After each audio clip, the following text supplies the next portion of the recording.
Hello. We are going to bring to red in Proteus 8 professional. We have to open this Proteus 8 professional. Right click and then run as administrator, and then you wait until it open. As usual, we click here on new project, and then we write here a project name, bringing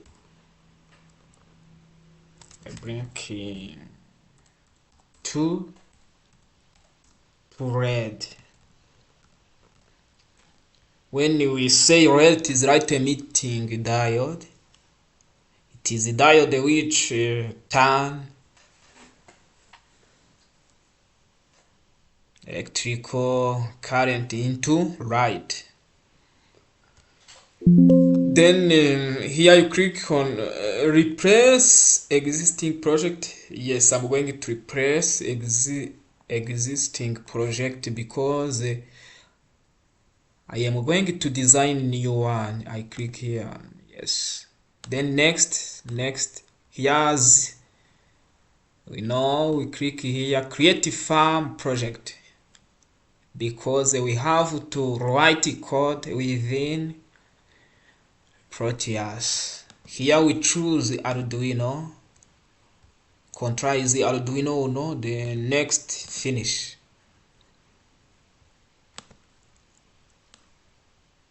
We have to delete this one so that we can draw new one. As we know, we have to call different component, because we need to bring to red. We need Arduino Uno, we need to red, we need the power supply. Come here on component, then I click here on P. Here I write Arduino Uno, ndandikamo Arduino Uno. Iyi Arduino Uno rero niyo yakira input, which is an analog, ziba ziri analog input, then ikatanga output. We have to rotate this one. Tujye rotating Arduino kugira ngo tubashe guconnectinga a component. This Arduino idufasha ko twandikamo code, tukabwira i Arduino icyo igomba gukora, igafata input ikaduhereza an output according to the instructions. So we have to call to red one, which is let's choose green, red, but you have to choose active. Kugira ngo uhitemo red iri bubashe kwaka, uraza ukareba nimba iri active. Animated red mode, green, then okay, I press here. I choose another red. Where is red? Ndahitamo iyindi red. Reka mitemo this one, blue red, which is animated, the red mode. I press here. Noneho ngiye kureba a pin ndi buconnectingeho izi aya matara yanjye. Iyi red ya mbere red green, ngiye kuyiconnectinga kuri pin y'umunani. Iyi ya kabiri red 2, I have to zoom so that it can be somehow, yes, exactly what will happen.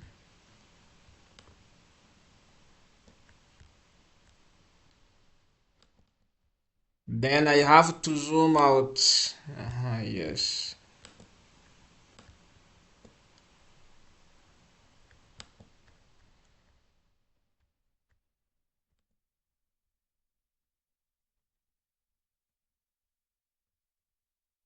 Okay, exact. It is somehow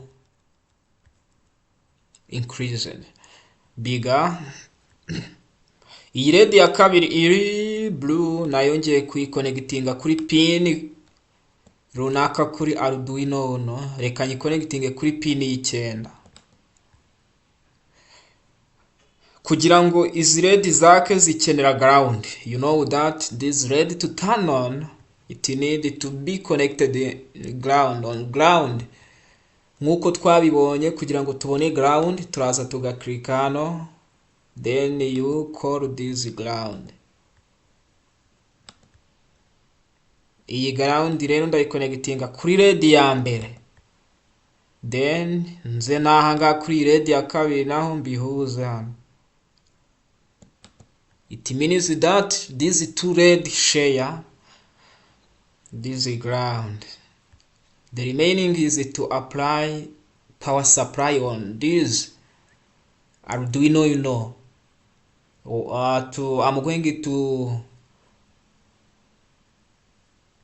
provide voltage in this Arduino Uno VCC. I supply. You come here on generator mode, then tugahitamo iyi DC, and I assign here. Iyi DC ndayiha 5 volt. 5 volt, then okay. Remaining one is ground. Ground n'ubundi ndaza nyikura ahangaha nk'ibisanzwe. Here I have to put ground, then I connect ground here. Okay, nkuko mubibona rero turangije guconnectinga component kuri Arduino. Icyo ngiye gukora nuko ngiye kwandika code ishobora gukoresha is red. Turabizi this microcontroller, this Arduino Uno, it take a decision according to the instruction, then provide an output. We need to turn on this red green when this red blue is off. Again, we need to turn on this red blue when this red green is off. Kugira ngo tubashe kwandika code turaza tugakora right click, tugaklik hano kuri edit property, tugahitamo edit firmware, then Arduino Uno. Umakinga sure yuko hano dufitemo Arduino Uno, then okay. Uri kubona yuko hanga niho twandikira code. Iyo dushatse kano kari karimo turagasiba dusigarana kangaka kacu. Then tugiye kudekarara in variable dufite. We have two output and LED pin 1 equal, tugiye gushyira ahantu red ya mbere which is green iri connected he ku 8. Then int LED pin 2 is connected where 9.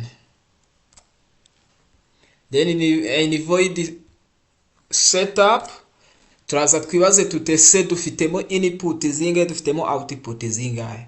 Hano na input dufite only an output, that is why you have two white pin, but this M is capital pin mode. Then dufungure red pin 1 cyangwa 8 which is an output.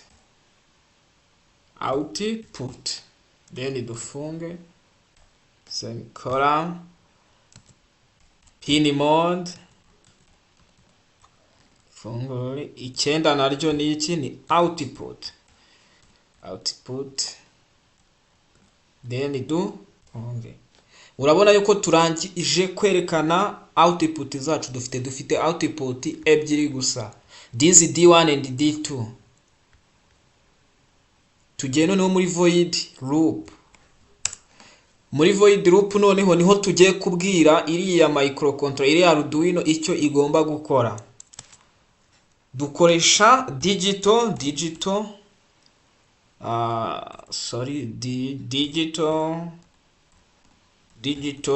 write. This W must be in capital letter. Digital write and dufungure.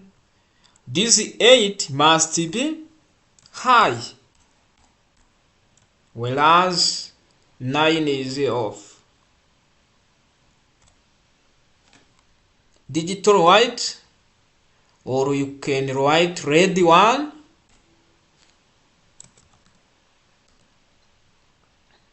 red on pin 1, no problem. Here we can write digital write red pin 2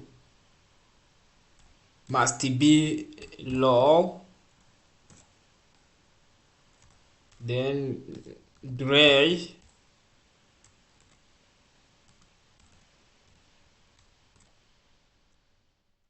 means that bishatse kuvuga yuko iyi red ya mbere izaka mu gihe red ya kabiri ijimije. Iyi red ya mbere izaba yaka mu masegonda ngahe abiri mu gihe red 2 ijimije.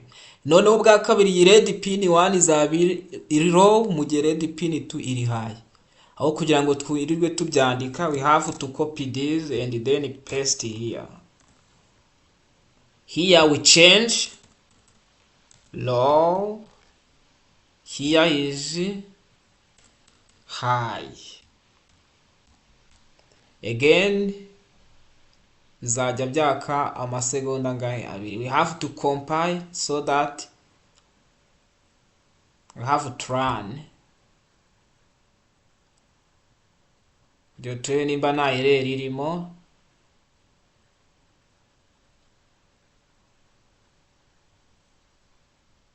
Twasanga irimo tukayicorrectinga.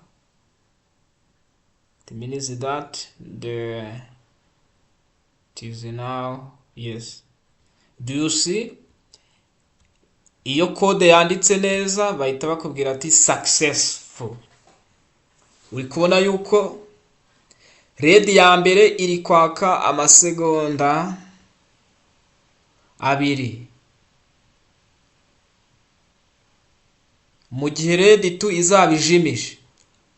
Means that when this D1 is on, this D2 is off.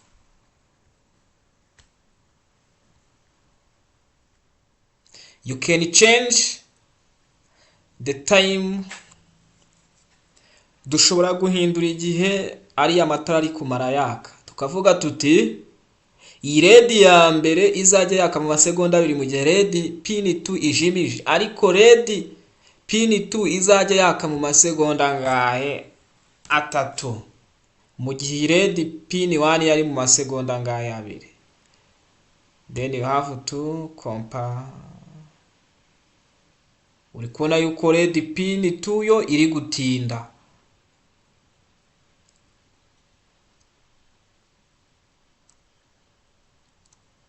Thank you very much. Mwakoze rero kunkurikirana kuri iyi channel. I request you to subscribe kugira ngo tujye tugomeza tujyane muri aya masomo. Ndatekereza hari abafasha. Any comment what we can change, na amahirwe mukatubwira icyo twakongeramo kugira ngo isomo rigende neza. Thank you very much. Shall continue. Imana ibahe umugisha.